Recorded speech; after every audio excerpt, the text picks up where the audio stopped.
कैसे पढ़ोगे? कम से कम वीडियो देख के कुछ तो अंदाजा आपको हो जाएगा।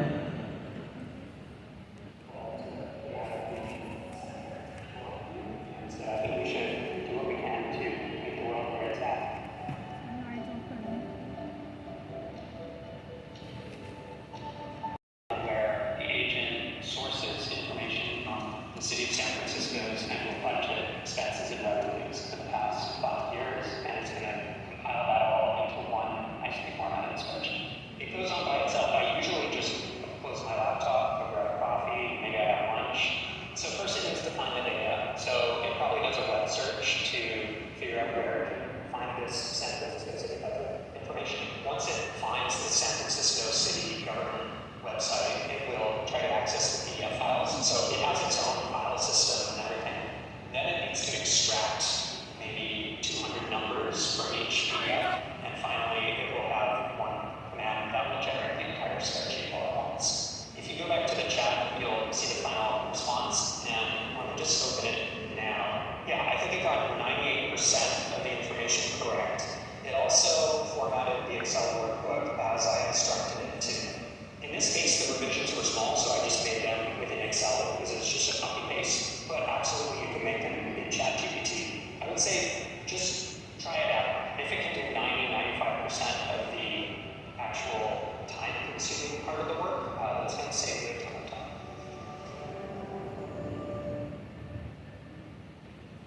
अच्छा जी, तो आपने फीचर देखा कि इन्होंने एजेंट इंट्रोड्यूस करवाया। यूएस में सबसे पहले शो होता है, चाहे हम ब्राइट वर्जन है, तो यहाँ पर आपको मैं रिफ्रेश कर दूँ और इनका सबसे महंगा वाला जो मॉडल है उसको सिलेक्ट कर लेते हैं। ठीक है, चलिए 4.5 मैंने लिमिट खत्म कर दी उसकी, कोई मसला नहीं। टूल्स में आके यहाँ पे आपके पास क्या आता है, एजेंट। अभी पाकिस्तान के लिए अवेलेबल नहीं है, ठीक है। तो जैसे अवेलेबल होगा जबकि हम प्रो यूज़र हैं, पैसे खुद है, उसके बाद भी पाकिस्तान के लिए अभी शो नहीं, लेकिन विदिन अ वीक आ जाएगा। ठीक है, तो इतना हम सब्र कर लें। मैं देखना चाह रहा हूँ किसी भी उसके ऊपर अभी अवेलेबल नहीं है, तो टूल्स का ऑप्शन आ जाएगा, एजेंट का। आपने एजेंट सेलेक्ट किया और कोई भी आपने रिसर्च करना किसी भी चीज़ के ऊपर, तो आपने यहाँ पे लिखा कि मुझे अपना थीसिस लिखना है, मुझे पर्टिकुलर चीज़ के ऊपर लाइक इकोनॉमिक्स सूरत हाल के ऊपर रिसर्च करनी है, प्रेजेंटेशन देनी है, और वो सारी की सारी जितनी भी जिस टॉपिक से रिलेटेड आपने सर्च लिखा है वो सर्च करेगा, अपने कंप्यूटर में फाइल्स बनाएगा, वहाँ पे सेव करेगा, एनालाइज करेगा, उनकी कंपैरिजन करेगा, लाइक रीजनिंग करेगा। सब कुछ करने के बाद फाइनल मुझे एक प्रेजेंटेशन या फिर एक्सेल फाइल जो मैं उसको वर्ड फाइल वो बना के दे देगा जिस फॉर्मेट में मैंने उसको और उसमें सारे के सारे काम करेंगे। ठीक है, तो हमें कम से कम पता तो होना चाहिए यार क्या क्या नई फीचर्स इन्होंने ऐड करे। तो अब ज़रा सोचिए जो रिसर्च एंड डेवलपमेंट R&D वगैरह करते हैं उनकी जॉब कितनी आसान हो, और दूसरे पर्सपेक्टिव से देखें भाई हमारी जॉब चली गई, ठीक है, सारा काम तो ये करता आप क्या करोगे, आपसे कई गुना ज़्यादा हम कह रहे 98% एक्यूरेसी के साथ डेटा उठाना हर चीज़ का एनालाइज करना, तो 98% एक्यूरेसी इनफ बहुत बहुत अच्छी। हमारे जो रिसर्च एंड डेवलपमेंट कर रहे होते हैं डिपार्टमेंट वो 80% की इनकी रिसर्च बस सही होती है, 98% के लिए। तो कहने का मकसद ये है इस लेवल का काम हो चुका है।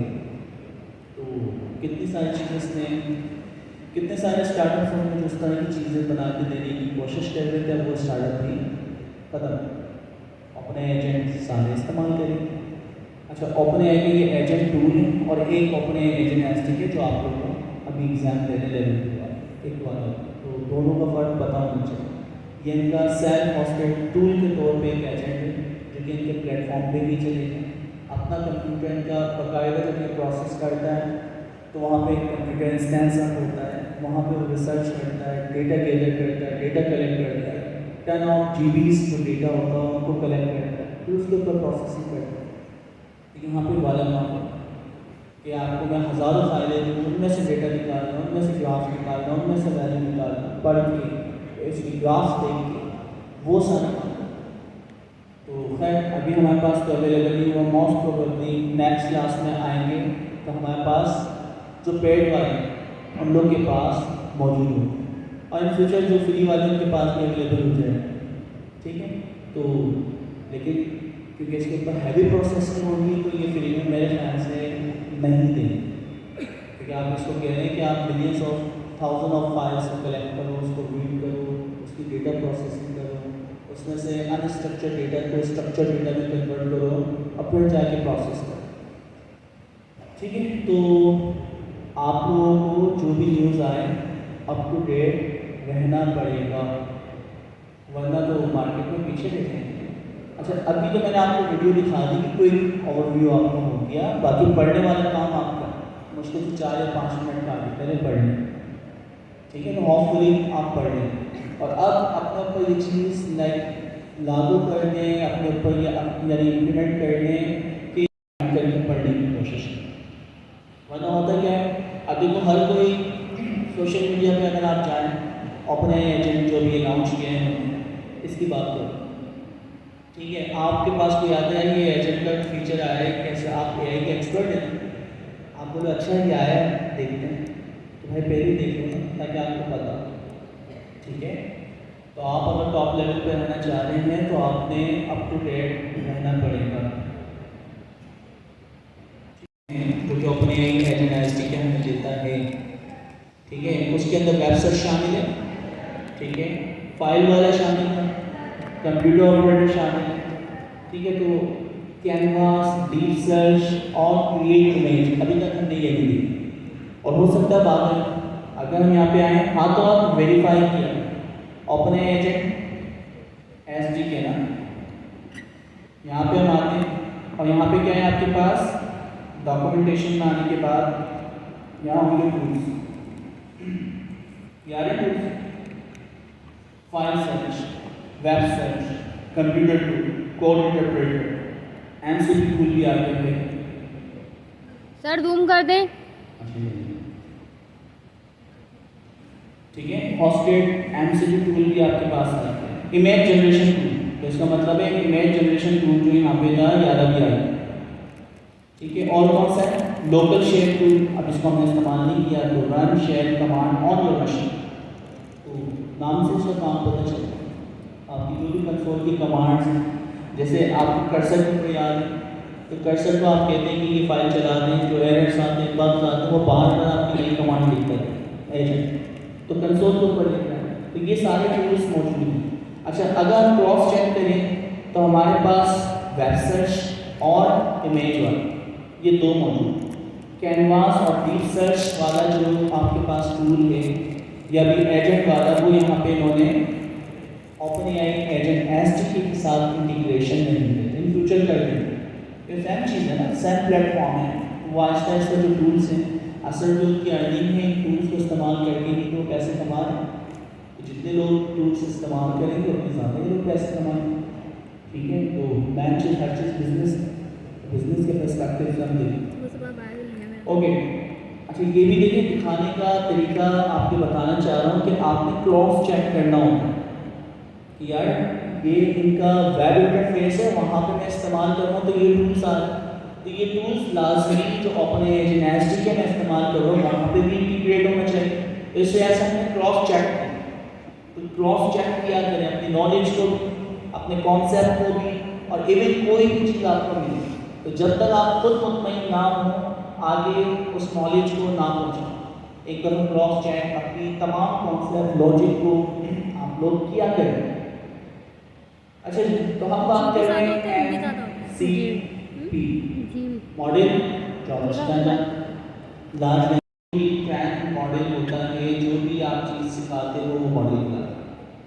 तो मॉडल प्री ट्रेन एक मॉडल है जो कहीं पे हॉस्ट हुआ होता है, हम उसको लोकल भी कर सकते हैं होस्ट, या फिर अगर ओपन सोर्स है तो लोकल हम कर सकते हैं, हम स्क्रैच से भी बना सकते हैं, अदरवाइज हम जाते हैं लार्ज लैंग्वेज मॉडल की तरफ, ठीक है। तो लार्ज लैंग्वेज मॉडल हमारे पास मौजूद है, तो मॉडल हम जानते हैं।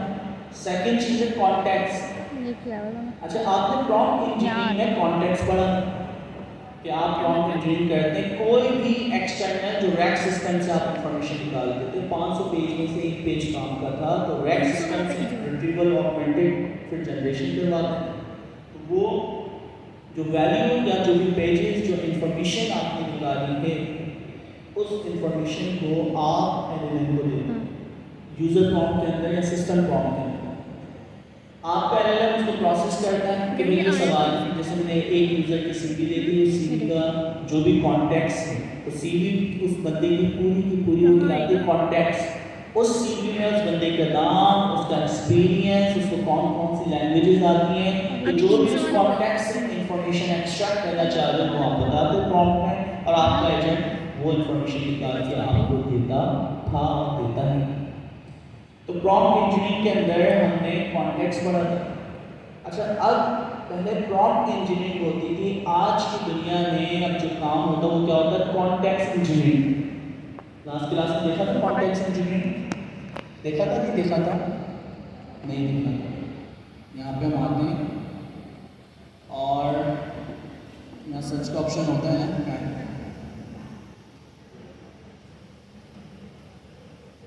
ओके, यहाँ पे है कॉन्टेक्स्ट इंजीनियरिंग, यानी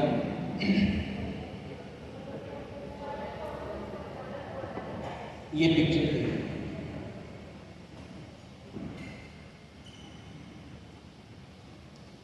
देखें कॉन्टेक्स्ट इंजीनियरिंग के अंदर रैक सिस्टम है, प्रॉम्प्ट इंजीनियरिंग भी है, स्टेट हिस्ट्री वगैरह भी आपके देख रहा होगा, आपकी मेमोरी भी मौजूद है और स्ट्रक्चर आउटपुट भी मौजूद है, कितनी सारी चीज़ें आती हैं। ये कहलाता है कॉन्टेक्स्ट। तो एमसीपी जो नाम रखा है ये इस कॉन्टेक्स्ट की बात है कि जिसके अंदर आप प्रॉम्प्ट इंजीनियरिंग भी शामिल कर रहे हो, हिस्ट्री भी शामिल कर रहे हो, मेमोरी की जो भी टाइप की long term memory, short term memory, procedure memory, वो सारी टाइप की मेमोरी शामिल है। इवन जो आपका स्ट्रक्चर आउटपुट आता है वो भी इसमें शामिल है। तो इसको अगर हम देखें, लार्ज लैंग्वेज मॉडल के पास जो इंफॉर्मेशन नहीं है वो किसी भी तरीके से आप जब एलएलएम को देते हैं उसको हम कहते हैं कॉन्टेक्स्ट इंजीनियरिंग। तो प्रॉम्प्ट इंजीनियरिंग से एक और स्टेप हम आगे बढ़ चुके हैं और वो क्या है, कॉन्टेक्स्ट इंजीनियरिंग। असल काम ही हमारे अपने एजेंट डेवलपर या आपका एजेंट डेवलपर का है कि वो कॉन्टेक्स्ट को मैनेज करें कि कौन सा डेटा किस तरह जाएगा, उसकी क्या सिक्योरिटी होगी, तो वो सारी चीज़ें आपकी कहलाती हैं कॉन्टेक्स्ट मैनेजमेंट। तो अब एम का मतलब मॉडल, वो तो आप बचपन से पढ़ते हुए आपके घर से आप एजेंटिक आई, जेनेटिक आई की दुनिया में। फिर दूसरा है आपके पास कॉन्टेक्स्ट। तो कॉन्टेक्स्ट का मतलब है कोई भी एक्सटर्नल इंफॉर्मेशन जो कि आप किसी भी तरीके से, चाहे वो प्रॉम्प्ट इंजीनियरिंग वो भी कॉन्टेक्स्ट में, चाहे आप मेमोरी से कोई डेटा निकाल के दे, डेटाबेस वगैरह वो सब मेमोरी के लाते हैं, चाहे वो पोस्टग्रेस हो, ग्राफ डेटाबेस हो, किसी भी किस्म की एक्सेल की फाइल हो, तो कोई भी डेटाबेस है मेमोरी या इवन पीडीएफ फाइल है, तो कोई भी इंफॉर्मेशन मेमोरी से आप निकाल के देते हैं वो आपकी मेमोरी मैनेजमेंट के लाए हैं। इसमें स्टेट्स कि जब आपका वेरिएबल बन रहा है सर्वर के ऊपर, आपका लाइक सेशन बन रहा है, सेशन के अंदर वैल्यू आपकी क्या होगी, सेट होगी, तो आपकी स्टेट वगैरह जो है, आपकी स्टेट कन्वर्सेशन की, आपकी एक्टिविटीज़ की, वो सारी भी आप कॉन्टेक्स्ट मैनेजमेंट में कर लो। और इसी तरह जब आपके पास स्ट्रक्चर आउटपुट आता है उसकी मैनेजमेंट भी, कि कौन सा एलिमेंट क्या रिस्पॉन्स करेगा, कौन सा एलिमेंट में किस स्ट्रक्चर में आंसर रिटर्न करेगा, वो भी हमारे पास स्ट्रक्चर फॉर्म है। तो कहने का मतलब ये सारी इन्फॉर्मेशन हमें पता चलती है, ठीक है। तो अब कॉन्टेक्स्ट भी, पहले आप सिर्फ कॉन्टेक्स्ट समझते थे कि यार कोई भी प्रॉम्प्ट के अंदर टेक्स्ट आप पास कर रहे हो कॉन्टेक्स्ट लाए, इवन वीडियो, ऑडियो, इमेज, किसी भी टाइप का डेटा किसी भी तरीके से एक्सटर्नल सोर्स से निकाल के एलएलएम तक पहुंचाने के काम को हम कहते हैं कॉन्टेक्स्ट। और ये पूरी की पूरी इंजीनियरिंग, इसमें प्रॉम्प्ट वगैरह हर चीज़ शामिल, आपकी कन्वर्सेशंस वगैरह हर चीज़ शामिल। तो कोई भी एक्सटर्नल इंफॉर्मेशन जो कि किसी भी एक्सटर्नल सोर्स से, एलएलएम उसके बारे में नहीं जानता, एक्सटर्नल सोर्स से निकाल के हम किसको देते हैं दोस्तों, एलएलएम मॉडल को देते हैं, वो हमारा कहलाता है कॉन्टेक्स्ट। अच्छा, तीसरा कंपोनेंट है वो है आपके पास प्रोटोकॉल। अभी प्रोटोकॉल बहुत इंपॉर्टेंट है। अच्छा, अब हम प्रोटोकॉल की तरफ चल रहे हैं।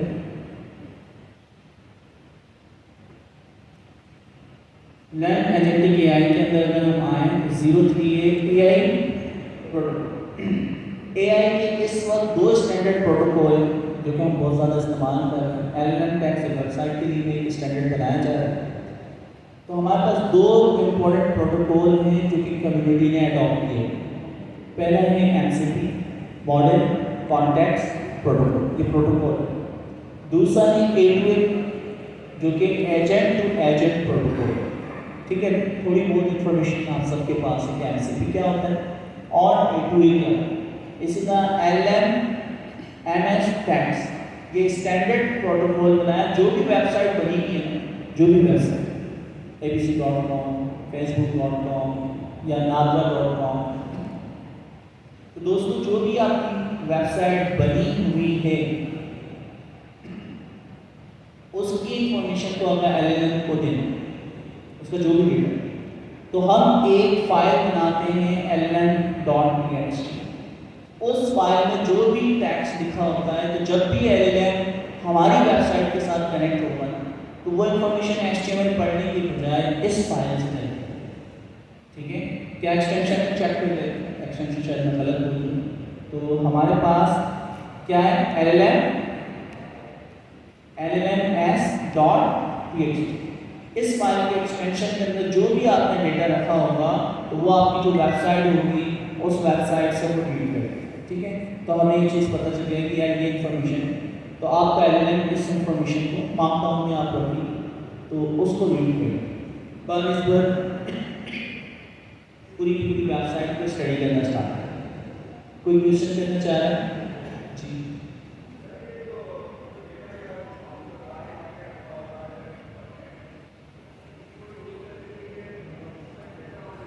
इसका पैकेज बना दिया ना, इसका पैकेज बनाया हुआ है। तो किसी भी वेबसाइट को ये स्टैंडर्ड होगी कि जब भी मैं कोई URL दूंगा तो पहले वाली फाइल फाइंड करेगा। अगर उस फाइल में अगर डेटा है तो उससे आंसर करना शुरू हो जाएगा, और अगर नहीं है तो फिर वो स्टैटिक वायरल करके जो टेक्निक्स जो वेब सर्च टूल होगी तो काम करेगा। ठीक है,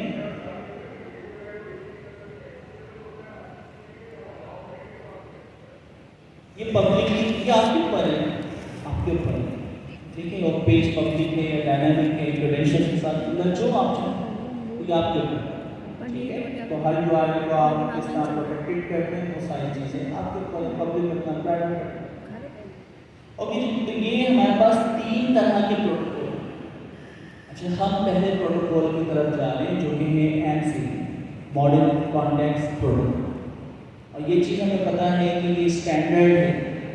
स्टैंडर्ड किसका है? जो भी हम टूल बना, तो जो भी हम टूल बना रहे हैं उस टूल को अगर LLM के साथ इंटीग्रेट करें तो हम मॉडल कॉन्टेक्स्ट प्रोटोकॉल को इस्तेमाल करें।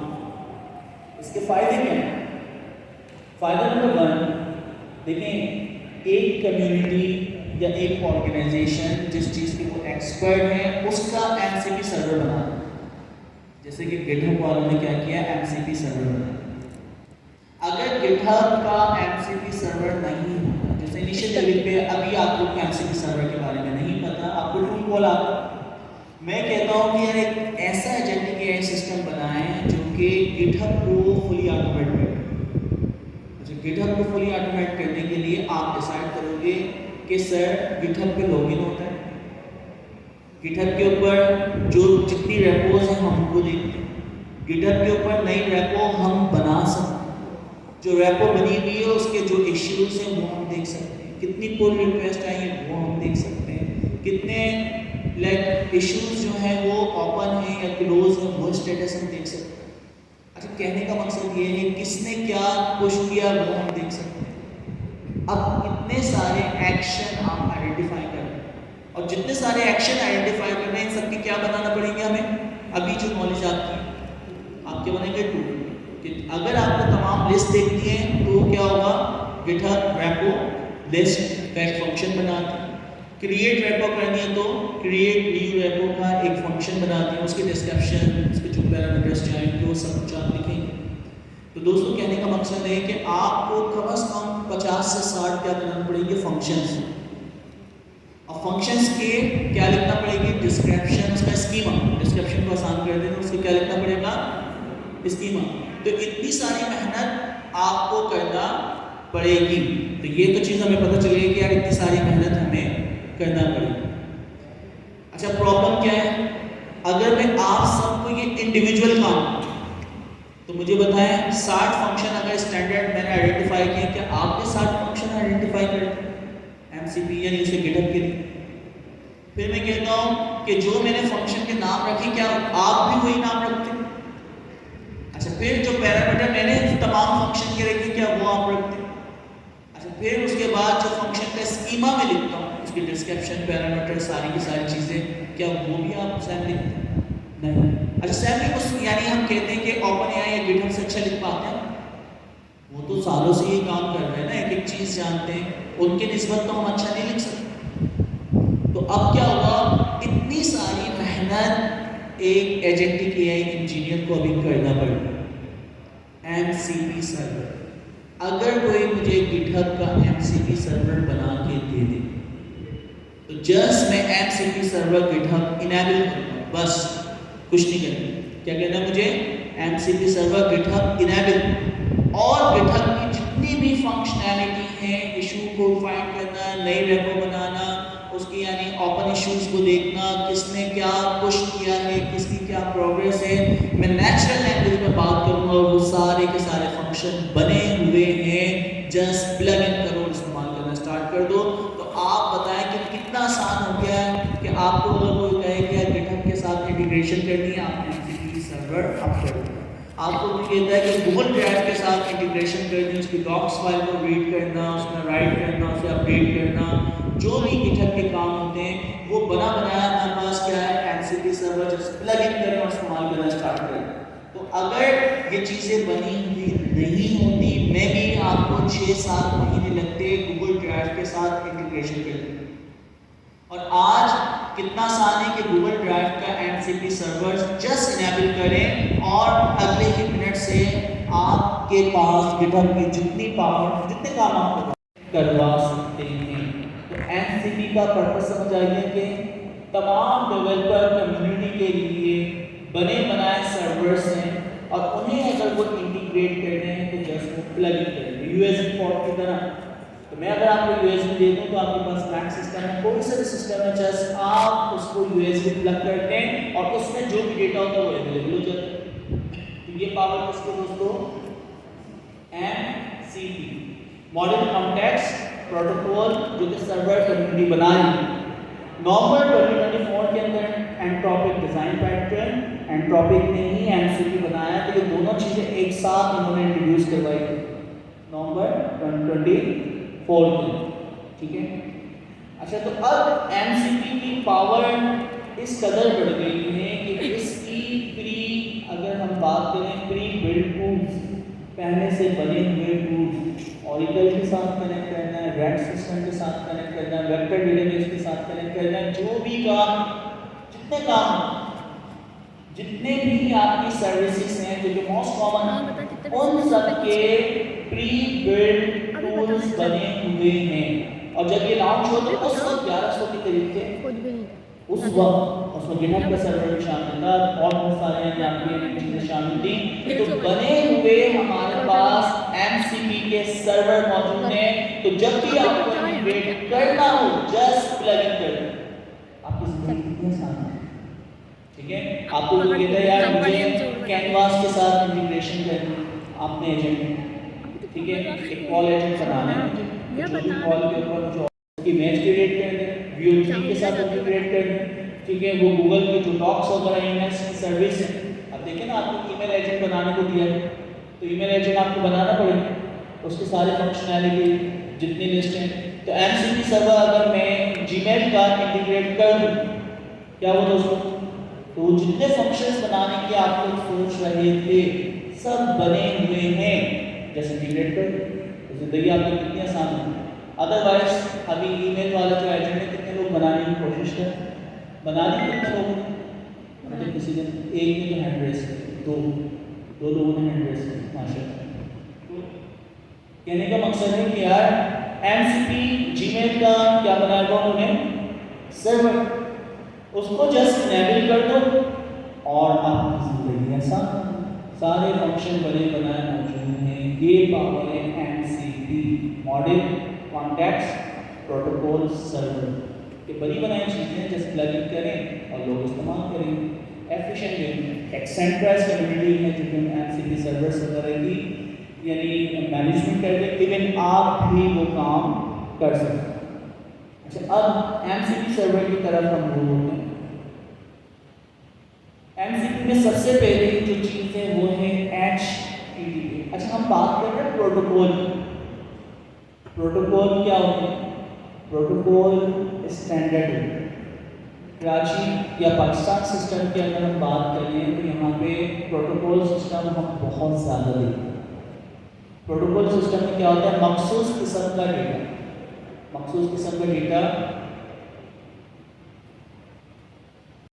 ठीक है। और प्रोटोकॉल क्या है कि भाई इस डेटा को पॉइंट ए से पॉइंट बी तक पहुंचाना है।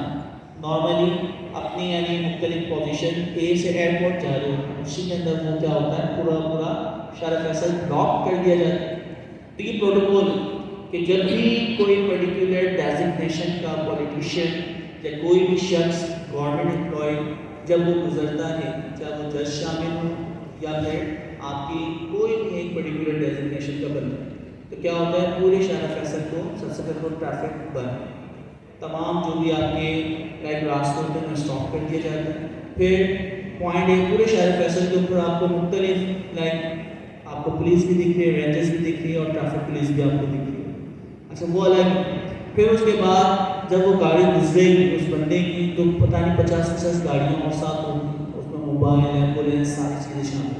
तो ये प्रोटोकॉल कि जब भी इस डेटा को पॉइंट ए से पॉइंट बी तक लेके जाया जाएगा तो उसके डेजिग्नेशन के हिसाब से यानी मखसूस डेटा है, तो उस मखसूस डेटा को मखसूस प्रोटोकॉल से गुजारा जाएगा। जो जितना ज़्यादा लाइक आपका हम कहेंगे सीनियर है या जो भी है उसको उतना ज़्यादा प्रोटोकॉल दिया जाएगा, उसको उतनी सिक्योरिटी के साथ लेके जाया जाएगा। और जिसका डेजिग्नेशन बिल्कुल कम है लाइक 16 ग्रेड 17 ग्रेड, तो उसके प्रोटोकॉल हम देखें तो बेचारा एक सिपाही उसके साथ होता है बस, ठीक है। तो प्रोटोकॉल मखसूस किस्म का लाइक आपके पास तरीका है जो मखसूस किस्म के डेटा को पॉइंट ए से पॉइंट बी तक ले जाने में इस्तेमाल करते हैं, ठीक है। और इसके मुख्तलिफ एग्जाम्पल अगर हम देखें तो जैसे हम बात भी कर रहे हैं तो हम एक प्रोटोकॉल इस्तेमाल करते हैं, उर्दू गिरावट है या इंग्लिश गिरावट है। तो यहाँ पे मैं वर्ड जो भी बोल रहा हूँ तो वर्ड की सीक्वेंस भी मैटर करते हैं प्रोटोकॉल कि भाई सबसे पहले लाइक आपका लाइक ऑब्जेक्ट आ रहा है या फिर आपके पास क्या आ रहा है वर्ब आ रहा है, तो जो भी चीज़ें आपकी जो पोजीशंस हैं वो पोजीशन सब्जेक्ट वर्ब ऑब्जेक्ट जो बचपन से हमने लाइक रट्टे लगाए हैं, तो वो क्या है प्रोटोकॉल। तो जब भी आप पास्ट टेंस में बात करेंगे, फ्यूचर टेंस में बात करेंगे या आप किसमें करंट प्रेजेंट की बात करेंगे तो कौन से टेंस में क्या स्ट्रक्चर फॉलो करेंगे, ये आते हैं प्रोटोकॉल। अब कंप्यूटर की दुनिया की अगर हम बात करें, अच्छा सारे रिलेट होंगे, ये सारे जो प्रोटोकॉल हैं एक प्रोटोकॉल को इस्तेमाल करके दूसरा प्रोटोकॉल बना दो, दूसरे प्रोटोकॉल को मिला के तीसरा प्रोटोकॉल बना दो, तो जितना आप इम्प्रूव वेरिएंट कॉन्सेप्ट उसमें डालते रहेंगे उतने हमारे पास प्रोटोकॉल की टाइप बनती जाएगी। सबसे पहले क्या था हमारे पास, हम कंप्यूटर ए को कंप्यूटर बी से कनेक्ट करते थे, ये कंप्यूटर ए कंसीडर करते हैं और ये कंप्यूटर बी। अच्छा, अब हमें पता है कि क्लाइंट होता है और दूसरा क्या होता है सर्वर होता है, और क्लाइंट सर्वर की जो कम्युनिकेशन होती है हम इंटरनेट के थ्रू करवाते हैं, ऐसा नेटवर्क ग्लोबल इंटरनेट जिससे पूरी दुनिया कनेक्ट है। तो हमारे पास ISP इंटरनेट सर्विस प्रोवाइडर होता है जो कि इंटरनेट से कनेक्ट करता है और हम उसके ज़रिए दुनिया के किसी भी दूसरे कंप्यूटर से कनेक्ट हो सकते हैं।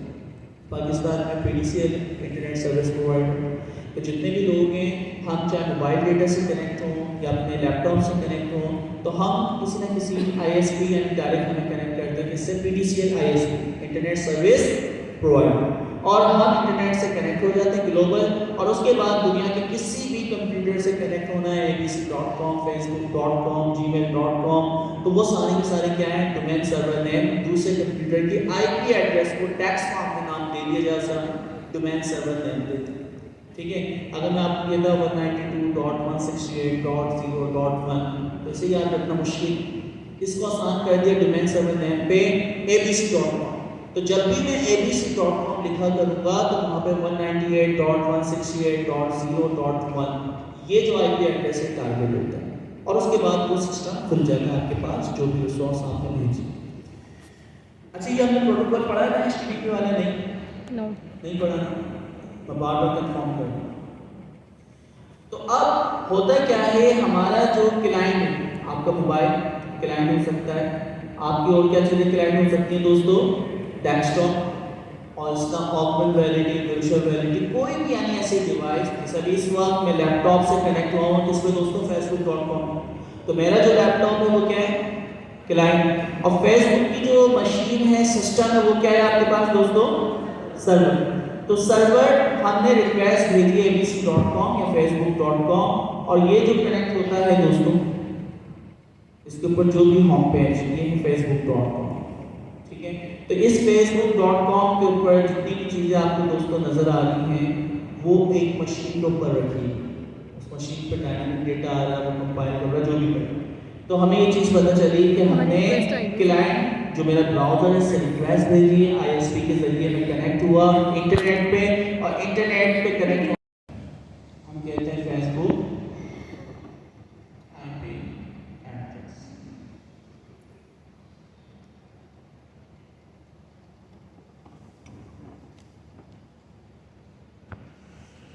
अच्छा, आप लोग को फेस टाइम करके ना सर्च करते हैं कौन कौन सी क्या क्या आईपी हैं और ये सारी चीज़ें मुख्तलिफ यानी आईपी एड्रेस को भी हम ट्रैक कर सकते हैं और चीज़। खैर अब इसके ऊपर नहीं जा रहा, तो abc.com इसको आप पढ़िएगा कौन कौन सी वेबसाइट।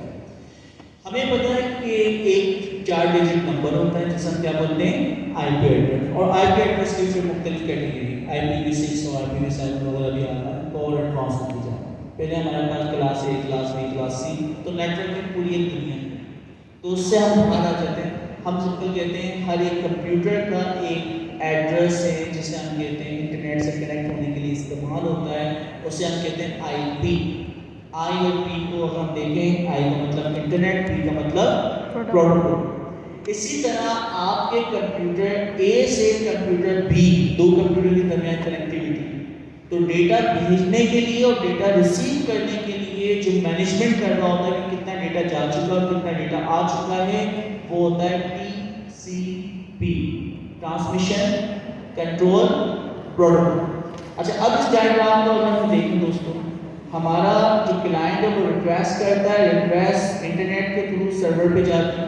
सर्वर के ऊपर जैसा हमने रिक्वेस्ट की थी facebook.com.index.html, तो आपके facebook.com का जो होम पेज है वो हमने रिक्वेस्ट भेजी, वो सर्वर पे अगर मौजूद है तो उसका जो भी HTML पेज का कंटेंट है वो वापसी इंटरनेट के थ्रू रिस्पॉन्स किया जाता है, और हमारे क्लाइंट पे जो भी क्लाइंट साइड टेक्नोलॉजी हम इस्तेमाल करते हैं, वेबसाइट बनाएंगे तो कौन सी एप्लीकेशन होती है, रेंडर HTML, ठीक है, इसका कंसोल एप्लीकेशन। अच्छा, हमारा जो डेटा आता है मोस्टली वो आता है JSON फॉर्मेट, और JSON फॉर्मेट में आके हम उसको रेंडर HTML में डिस्प्ले करवा दें, या फिर लेटर के अंदर आप शो करवा दें, या फिर दूसरी जो भी हमारे पास यानी मोबाइल साइट टेक्नोलॉजी इस्तेमाल कर दें, या फिर हम उसको ऑगमेंटेड रियलिटी के जरिए शो करवा दें। तो जो भी आप यानी क्लाइंट साइड इस्तेमाल करें, कंसोल के ऊपर प्रिंट वगैरह से शो करवा सकते हैं।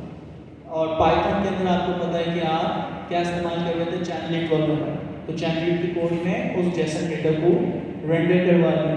तो जो भी आपके पास क्लाइंट साइड टेक्नोलॉजी है उसके ऊपर आप क्या करवा देते हैं, रेंडर करवा देते हैं। रेंडर का मतलब है फाइनल उस डेटा को एक वेल फॉर्मेट में शो करवा देते हैं, तो रेंडर होकर वो शो होता है।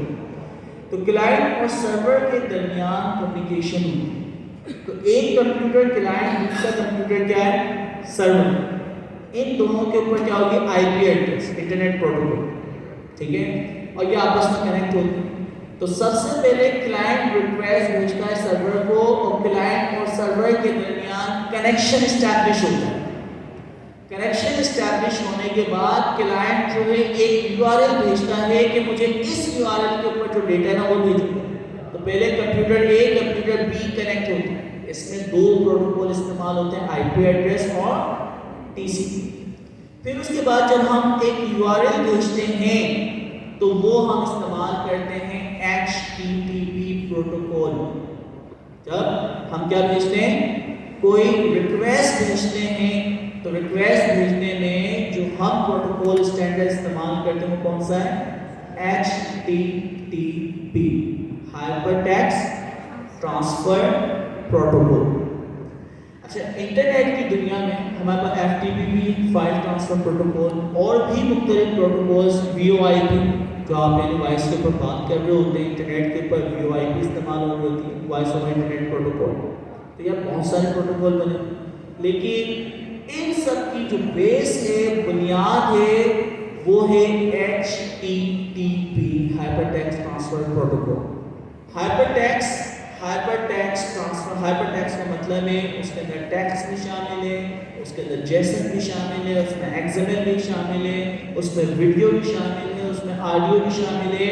तो आपके मिक्स टाइप का जो भी डेटा है जो कि कंप्यूटर A से कंप्यूटर B तक पहुंचाया जाता है, उसको हम कहते हैं हाइपरटेक्स्ट। और हाइपरटेक्स्ट को कंप्यूटर यानी सर्वर से क्लाइंट तक पहुंचाने के लिए, या क्लाइंट से जो रिक्वेस्ट भेजी जाती है कि मुझे इस पेज के ऊपर, इस यूआरएल के ऊपर जो चीज़ है, तो ये इंफॉर्मेशन भी भेजी जा रही है, तो ये भी हाइपरटेक्स्ट। तो जो रिक्वेस्ट जा रही है वो भी हाइपरटेक्स्ट है, और जो रिस्पॉन्स आ रहा है वो भी क्या है, हाइपरटेक्स्ट। तो हाइपरटेक्स्ट को ट्रांसफर करने के लिए जो प्रोटोकॉल इस्तेमाल किया जाता है वो है HTTP, हाइपरटेक्स्ट ट्रांसफर प्रोटोकॉल। अच्छा, तो हमें ये पता चला कि क्लाइंट सर्वर आपस में कनेक्ट होते हैं, उनके प्रोटोकॉल्स होते हैं, HTTP के ज़रिए हम लोग मुख्तलिफ टाइप के रिक्वेस्ट भेजते हैं। अब जितने यहाँ पे माशाल्लाह टाइपस्क्रिप्ट के एक्सपर्ट बैठे हुए हैं, कितने लोग हैं हैंड रेस करने का? अब ये कम होगा, पहले माशाल्लाह बहुत ज़्यादा थे, अब ये हैंड रेस नहीं करते, पता नहीं, ठीक है, वरना आधी से ज़्यादा क्लास में टाइपस्क्रिप्ट वगैरह सब कुछ किया हुआ, अभी भी कर रहा हूँ, लेकिन बस वो हैंड रेस नहीं कर रहे, पता नहीं सर क्या सवाल कर देंगे। कोई सवाल नहीं कर रहा, मैं जस्ट आपको बता रहा हूँ। हाइपरटेक्स्ट ट्रांसफर प्रोटोकॉल आप लोग ने वेब डेवलपमेंट कर, ठीक है, HTML के ऊपर आप बनाते फॉर्म और इसको Node.js के सर्वर पे आप भेजते हैं, जब भी आपने सर्वर साइड फास्ट API भेजी, तो आप जब आपने APIs बनाई हुई थी, लॉगिन की अलग, साइनअप की अलग, कोई डेटा इंसर्ट करने के लिए अलग, अपडेट करने के लिए अलग, तो हमारे पास दोस्तों क्या होता है, फॉर्म्स होते हैं। आप साइनअप का फॉर्म देख रहे होते हैं, आप लॉगिन का फॉर्म देख रहे होते हैं, मुख्तलिफ जो हो जिसके अंदर आप टैक्स वैल्यू डालते हैं, टैक्स वैल्यू, पासवर्ड, ईमेल, जो भी टाइप का डेटा, ये सारा हाइपरटेक्स्ट है। तो आप जब लॉगिन करते हैं तो फिर आप क्या करते हो, लॉगिन का डेटा आप छुपा के भेजते हो। तो आप कौन सा मेथड इस्तेमाल करते हो? दो मेथड तो मोस्ट कॉमन है जो सब लोग जानते हैं। एक कौन सा है, गेट मेथड, जो कि यूआरएल में सारी इंफॉर्मेशन भेजते हैं, और दूसरा कौन सा है, पॉस्ट मेथड, जो कि हम वैल्यू को जेसन के अंदर डेटा भेजते हैं, लेकिन वो हिडन होके जाता है एन्क्रिप्ट होकर, ठीक है, यानी यूआरएल में किसी को नजर नहीं आएगा। तो दो मेथड तो हमें समझ आएगा, पॉस्ट मेथड और गेट मेथड। तो पॉस्ट और गेट मेथड के जरिए हम रिक्वेस्ट भेजते हैं, रिक्वेस्ट जाती है सर्वर पे, तो आप उसको देखें, क्लाइंट से हम रिक्वेस्ट इनिशिएट करते हैं, सर्वर को रिक्वेस्ट रिसीव होती है, सर्वर उस रिक्वेस्ट को प्रोसेस करता है और उसके अगेंस्ट वापसी को रिस्पॉन्स करता है। असल में एक फाइल जाती है क्लाइंट से और एक फाइल आती है, रिक्वेस्ट के अंदर हाइपरटेक्स्ट जा रहा है और हाइपरटेक्स्ट आ रहा है। तो हाइपरटेक्स्ट जाने के लिए और आने के लिए सर्वर और क्लाइंट के दरमियान जो भी प्रोटोकॉल इस्तेमाल होता है वो HTTP। सर्वर और क्लाइंट जो डेटा आपस में ट्रांसफर करेंगे वो पर्टिकुलर मेथड से करेंगे, या तो पॉस्ट मेथड होगा, गेट मेथड होगा, पुट मेथड होगा, डिलीट मेथड होगा, ऑप्शन मेथड होगा, हेडर मेथड होगा, इतने सारे मेथड्स हैं, ठीक है, और हमें लिस्ट नहीं होगा हमसे। तो दोस्तों इन प्रोटोकॉल्स के मेथड्स के, मेथड का तरीका, अब तरीका क्या है कि फॉर एग्जांपल मैं आपको $1 मिलियन दूं और आप क्या करें, आप ट्रांसपेरेंट शीशे का क्या बनाए, एक लाइक बैग बना, उसके अंदर ले जाए, फिर राशि में लेके निकले $1 मिलियन, आपको पता चल जाएगा कितनी देर तक आपके पास है, ट्रांसपेरेंट उसमें, ठीक है। अच्छा, फिर आप छुपा के भी निकले, फिर भी गायब हो जाता है, खबर हो जाती है लोगों को।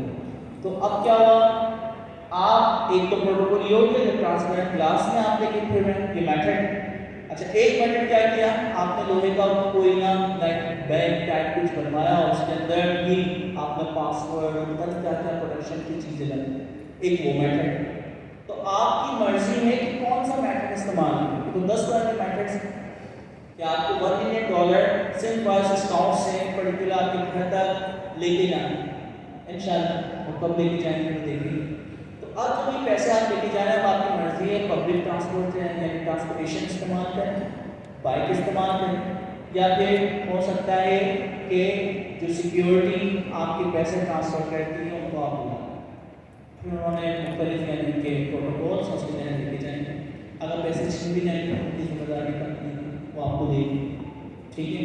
तो कहने का मकसद है कि आप कौन सा मेथड इस्तेमाल करेंगे या आपने डिसाइड करना है, इंजीनियर को डिसाइड करना है ना कि इस डेटा को किस तरह हम भेजें। तो क्लाइंट और सर्वर कम्युनिकेशन के दरमियान प्रोटोकॉल जब मैं इस्तेमाल करता हूँ उस प्रोटोकॉल में भी मेथड इस्तेमाल होते हैं, HTTP हाइपरटेक्स्ट ट्रांसफर प्रोटोकॉल, और उस प्रोटोकॉल में हमारे पास मुख्तलिफ टाइप के क्या मेथड्स, ठीक है। अच्छा, अब ये चीज़ तो हमें ऑलरेडी समझ आ गई है कि बचपन से आप लोग इंटरनेट की दुनिया से कनेक्ट हैं, और अब आगे आने वाली जो हमारी जनरेशन है वो जेन ज़ी की है जो कि AI के साथ बड़ी है, तो वो तो हमसे ज़्यादा अवेयरनेस रखती हुई कंसीडर करती है, लेकिन वो एब्स्ट्रैक्ट रहती है, लो लेवल पे क्या होगा हमें कुछ भी नहीं पता, हमें पता बस AI होती है, उसको आप कोई भी सवाल लो, कोई भी क्वेश्चन पूछो, कोई जवाब आता है, और वो कॉम्प्लेक्स वो चीज़ें नहीं पता कि हम लोगों ने कभी डिक्शनरी इस्तेमाल करी, हमने कभी कैलकुलेटर्स इस्तेमाल की, हमने कभी मैनुअल फार्मूलाज नहीं रटा है, तो वो सारी की सारी चीज़ें उनको पता ही नहीं है। तो बोलते हैं कोई भी प्रॉब्लम है और क्या करें, आपने तस्वीर कैप्चर करी, ChatGPT पे डालें, वो जवाब दे देते, यही दुनिया है, उन्हें पता ही नहीं कि पुरानी दुनिया कितनी मुश्किल तरीके की। तो दोस्तों हमारे पास क्या है, HTTP प्रोटोकॉल। HTTP प्रोटोकॉल जब आपने थ्योरेटिकल समझ लिए तो दोस्तों आप उसको एक नज़र हम देखना स्टार्ट करें, ठीक है। तो अब यहाँ पे क्या होता है कि भाई HTTP के अंदर सबसे पहले हमने थ्योरी पढ़ी, hypertext transfer protocol is the foundational application layer protocol for transmitting hypermedia document. अच्छा, हाइपरमीडिया एग्जाम्पल दे दी जैसे कि HTML, और HTML के अलावा JSON वगैरह जो भी आपका डेटा जा रहा है, मैं कह रहा हूँ किसी भी टाइप का डेटा पॉइंट A से पॉइंट B पे जा रहा है, ठीक है। And for structured data exchange on the World Wide Web, it is the way for computers to talk to each other over the internet. तो हमें ये पता है कि एक कंप्यूटर दूसरे कंप्यूटर से कनेक्ट हो रहा है, वो टॉक करने वाली बात हो गई, वो HTTP के जरिए होती है। अच्छा, फिर क्लाइंट सर्वर की एग्जाम्पल दिए, वो हमें पता है जैसा डेटा आता है इमेज आता है तो रिस्पॉन्स हमारे पास ये है। क्यों important, open website, submit form, login और वीडियोस, इन सब के लिए हम क्या इस्तेमाल करते हैं, HTTP। अच्छा, यहाँ पे अगर हम देखें तो हमारी जो लेयर सिस्टम है उसके अंदर हम HTTP का वर्जन को इस्तेमाल करते हुए TCP/IP वगैरह को कंट्रोल करते हुए हम कनेक्ट होते हैं इंटरनेट, या फिर हमारे पास UDP यानी कनेक्शन कंट्रोल है वो हम इस्तेमाल करते हैं, तो TCP और UDP, ठीक है। तो UDP थोड़ा सा क्या है, फास्ट है, और क्या है, कनेक्शन लेस। तो इसको आप देखिएगा कि दोनों प्रोटोकॉल्स क्या हैं। अच्छा, ये साइड डिटेल कहाँ देखोगे कौन सा प्रोटोकॉल क्या काम करता है, तो मैं एक स्टेप अगर बैक करूँ, MCP के अंदर हम आते हैं और इसके अंदर लास्ट वाला फोल्डर है जिसका नाम क्या है, एक्स्ट्रा।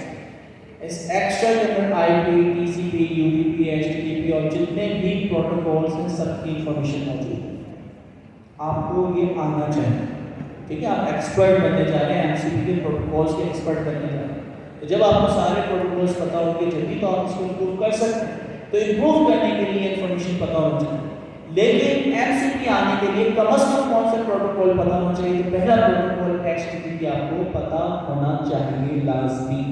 तो इस पेज के अंदर, इस प्रोटोकॉल के अंदर जितनी इंफॉर्मेशन है दोस्तों वो सारी की सारी आपने पढ़ ली। अच्छा, और थोड़ा सा नीचे आते हैं, यहाँ से कोर कॉन्सेप्ट। सबसे पहले HTTP प्रोटोकॉल के अंदर हमारे पास रिक्वेस्ट और रिस्पॉन्स का साइकिल। आप रिक्वेस्ट भेजते हैं और आपके पास क्या आ जाती है, रिस्पॉन्स आ जाता है। अच्छा, सबसे पहले होता क्या है, क्लाइंट कनेक्शन इस्टेब्लिश करता है किसके साथ, सर्वर के साथ। तो क्लाइंट क्या करता है, रिक्वेस्ट क्लाइंट से जाती है, मुझे facebook.com देखना है तो मेरा कंप्यूटर कनेक्ट होगा फेसबुक के सर्वर के साथ। तो सबसे पहले तो कनेक्टिविटी के बाद क्लाइंट जो है वो सेंड करता है HTTP रिक्वेस्ट। तो फिर जब कनेक्शन हो जाता है तो HTTP रिक्वेस्ट के अंदर मैं बताता हूँ facebook.com, और जब आपने ये facebook.com यहाँ पे भेजा तो आपका प्रोटोकॉल कौन सा इस्तेमाल हो रहा है, गेट मेथड। तो मैं एक क्लाइंट से रिक्वेस्ट इनिशिएट करता हूँ जिसके अंदर पहली चीज इस्तेमाल होती है आपका HTTP का वर्जन, थोड़ी देर बाद देखेंगे। फिर हमारे पास होता है URL जो कि abc.com, होम पेज खोल लें, अबाउट पेज खोल लें, गैलरी का पेज खोल लें। HTTP का वर्जन हमारे पास यानी मेथड हमारे पास है, URL मौजूद है और हमारे पास क्या है, HTTP का वर्जन। तीन चीजें तो मस्ट हो।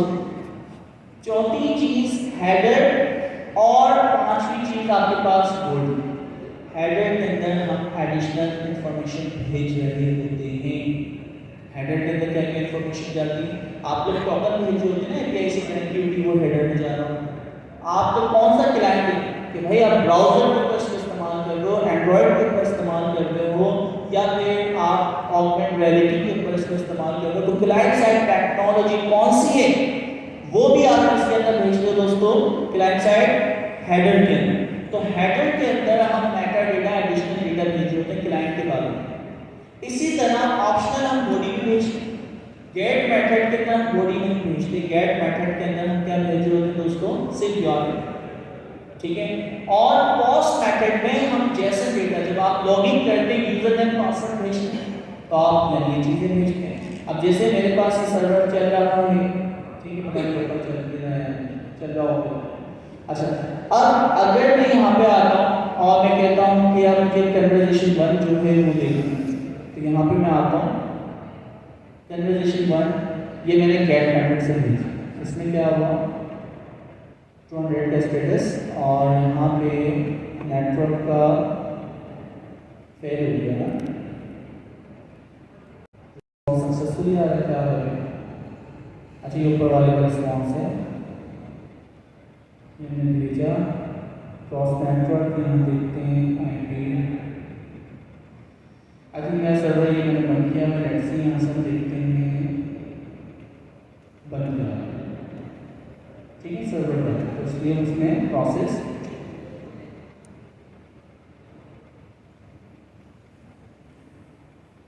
अभी सर्वर मैंने चला दिया।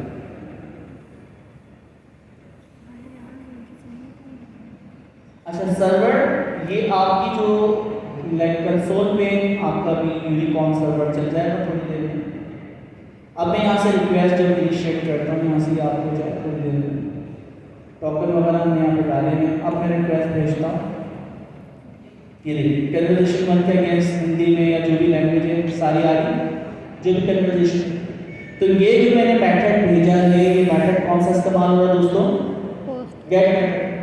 गेट मेथड के अंदर क्या क्या है, गेट मेथड के अंदर सबसे पहले आपके पास HTTP का वर्जन होता है जो मैंने डन किया, दूसरा आपके पास मेथड होता है, तीसरा आपके पास क्या होता है URL। तो यहाँ पे रिक्वेस्ट है, रिक्वेस्ट के अगेंस्ट वो प्रोसेस होता है, ये रिक्वेस्ट आपके पास देखें आपने। दूसरी चीज क्या है, URL। तीसरी चीज क्या है, हेडर। हेडर के अंदर आपने बताया कि आपका ये जो डेटा वापसी एक्सेप्ट करे, रिक्वेस्ट हो जाएगी लेकिन वापसी जो मेरे पास प्रोसेस आएगा, मैं किस फॉर्म पर डेटा एक्सेप्ट करूंगा, एप्लीकेशन टाइप क्या होगी, जैसे। इसी तरह हेडर में एक और इंफॉर्मेशन देनी, वो क्या है आपके पास, ये आपका टोकन, API टोकन, ठीक है। तो ये आपको पता चल गया कि ये चीज आपके पास होगी। इसी तरह जब मैं कोई रिक्वेस्ट पॉज से यानी भेजता हूँ, तो पॉज के अंदर क्या हम भेजते हैं दोस्तों, पॉज के अंदर क्या भेज रहे हैं आप, डेटा भेज रहे हैं, ठीक है। तो ये आपका क्या होता है, अच्छा देखिए रिक्वेस्ट इनिशिएट, ये प्रोसेस हो रही है। आपकी हर रिक्वेस्ट यहाँ पर रिसीव होती है, ये पहली रिक्वेस्ट रिसीव हुई। तो कनेक्शन जब इस्टेब्लिश हुआ था दोस्तों, तो मेरे पास आई रिक्वेस्ट। रिक्वेस्ट कौन से मेथड से आई है आप चेक करें, गेट मेथड। गेट मेथड के अंदर क्या था, URL दूसरा, और तीसरा क्या था, HTTP वर्जन, स्टेटस कोड और मीनिंगफुल एक लाइन मैसेज। अभी भी प्रोसेस कर रहा है।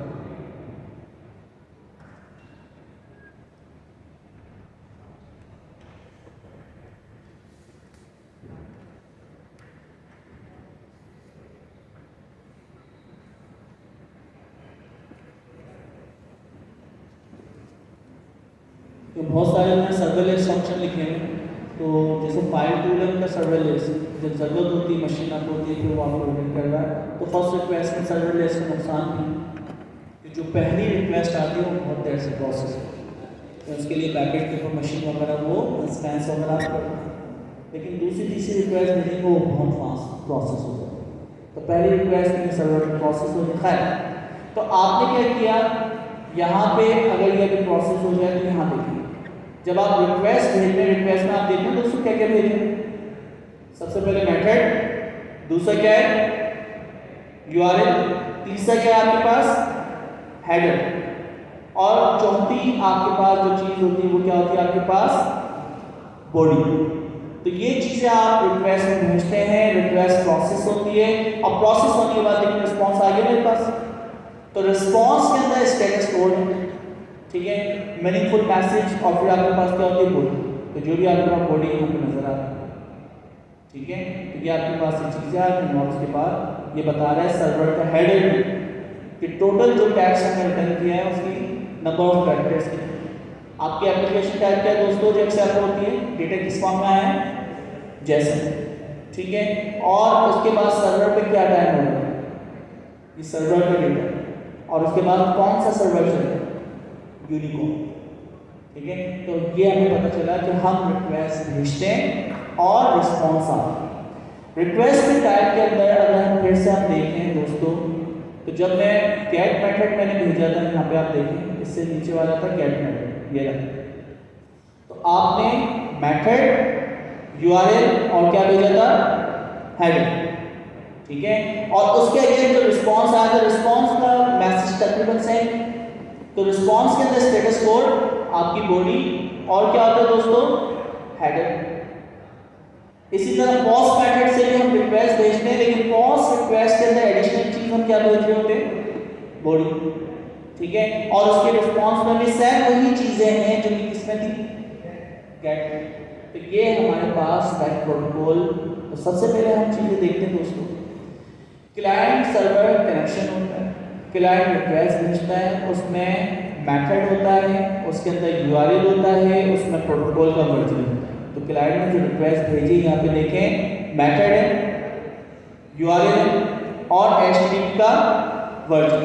और जब हमारा सर्वर इसको प्रोसेस रिक्वेस्ट से मिलती है, तो रिक्वेस्ट यहाँ पे जो आप देख रहे हैं रिक्वेस्ट इसको मिली, इस रिक्वेस्ट के अगेन जो सर्वर रिस्पॉन्स जनरेट करता है, आंसर जनरेट करता है, उसमें HTTP का वर्जन, स्टेटस कोड है, उसके अंदर वन लाइन मीनिंगफुल मैसेज है कि किस वजह से फेल हुआ है, रिजेक्ट हुआ है, हेडर मौजूद है और ऑप्शनल कोड। तो हमारे पास जो जेसन के अंदर रिस्पॉन्स आया था दोस्तों, इसमें स्टेटस कोड मौजूद है, इसके अंदर बॉडी मौजूद है, इसके अंदर हेडर मौजूद है। तो ये वो सारी चीज़ें हैं जो कि हमें यहाँ बताई जा रही है, ठीक है।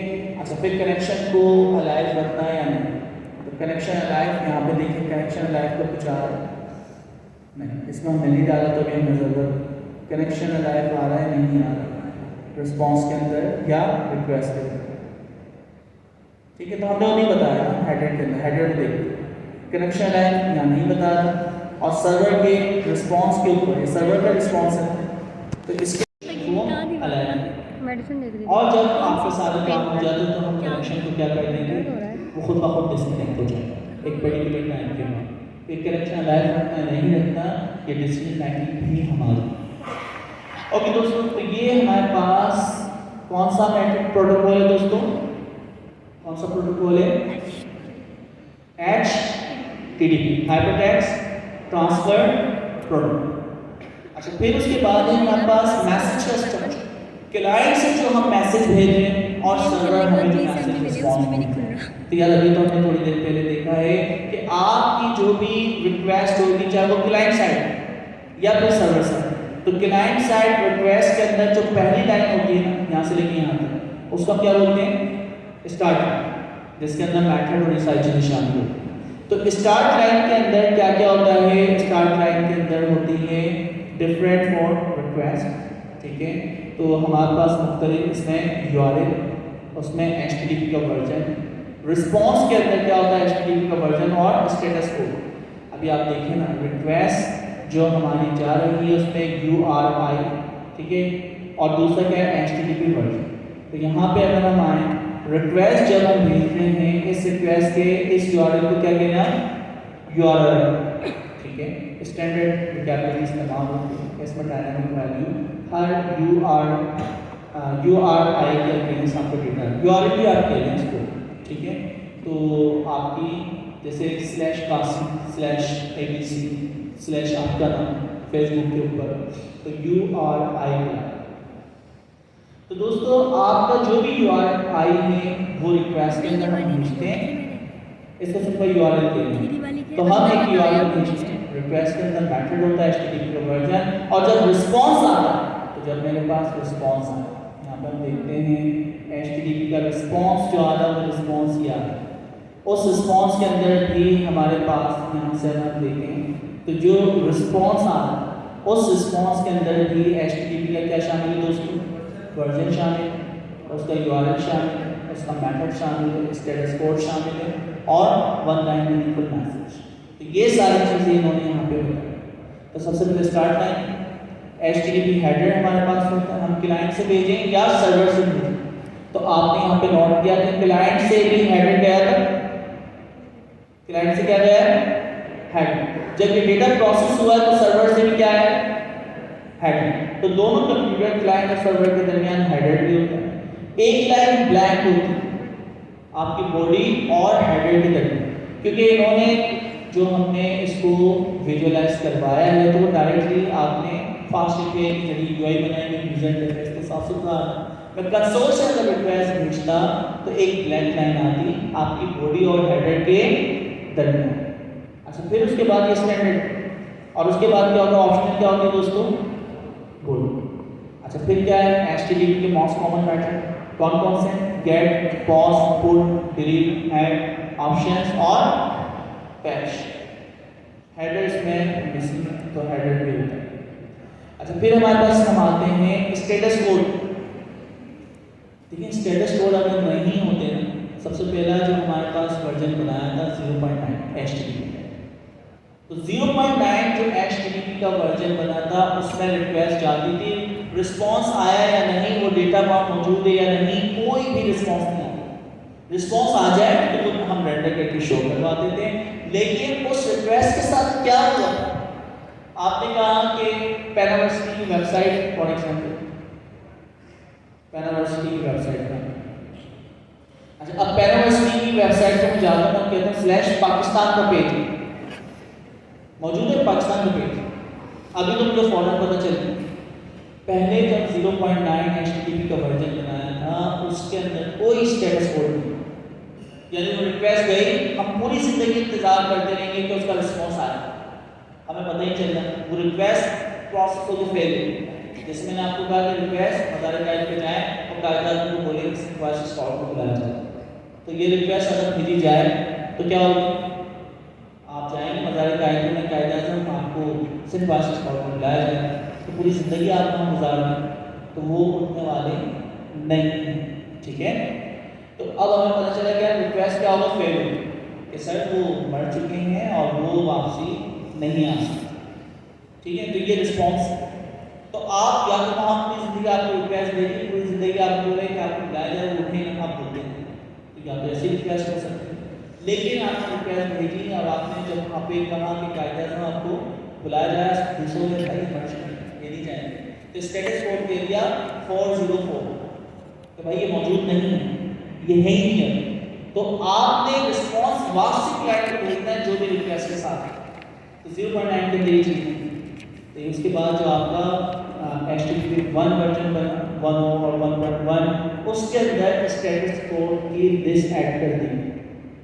अब मैं जो भी रिक्वेस्ट सर्वर और क्लाइंट के दरमियान कम्युनिकेशन हुई उसके अंदर लाजमी स्टेटस कोड शामिल हो। स्टेटस कोड क्या है? देखिए पहला स्टेटस कोड है कि जब भी हम रिक्वेस्ट हमें रिसीव होती है सर्वर पर तो 100 से ऑनवर्ड 199 तक जो भी स्टेटस कोड है वो ये हमें बताते हैं कि रिक्वेस्ट रिसीव हुई है सर्वर पे। अच्छा फिर हमारे पास क्या होता है 200। आप देखते हो ना सक्सेसफुली कोई भी रिक्वेस्ट प्रोसेस हो जाती है पॉज की तो क्या स्टेटस आता है 200।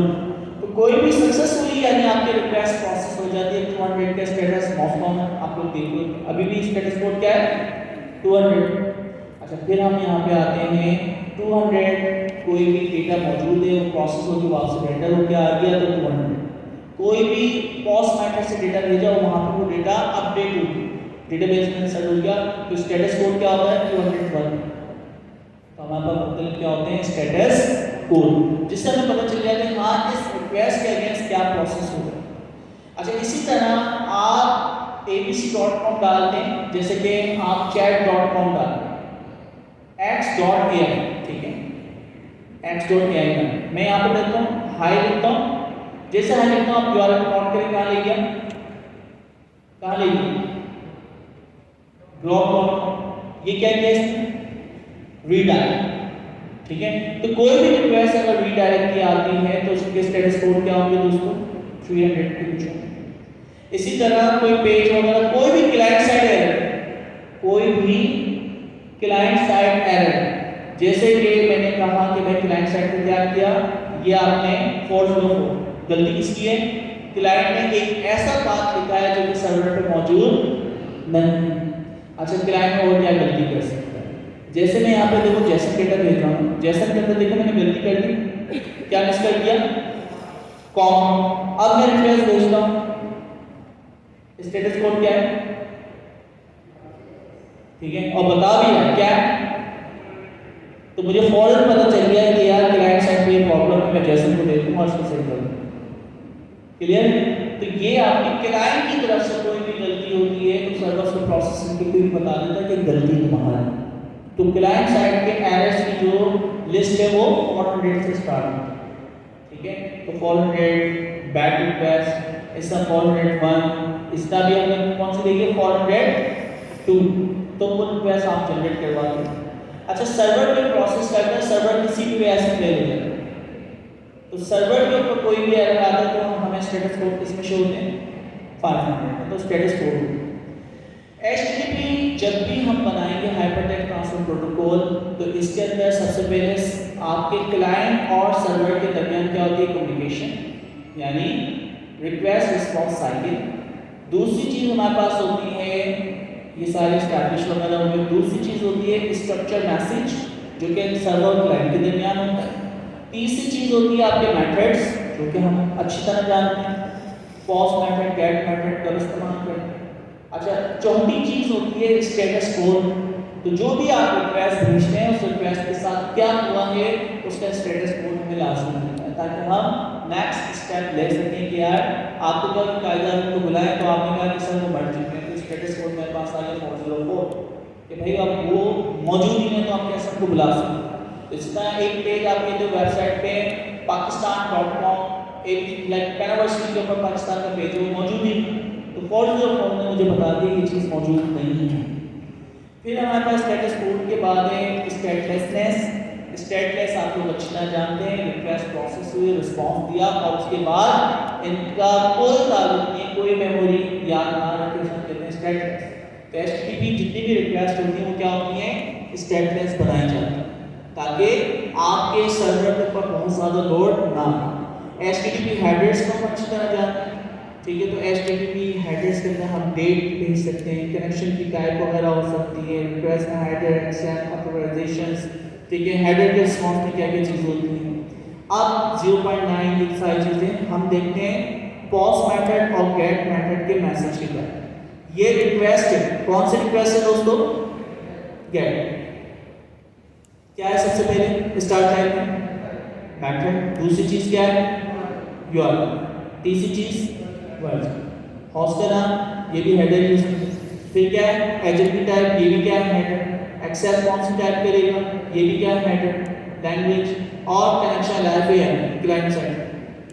यार ये कनेक्शन डेटा भेजने का रिस्पॉन्स आ रहा है लेकिन आपने कनेक्शन लाइव रखना है ताकि दूसरी रिक्वेस्ट भी भेज पाओ। ये आपके पास होगी।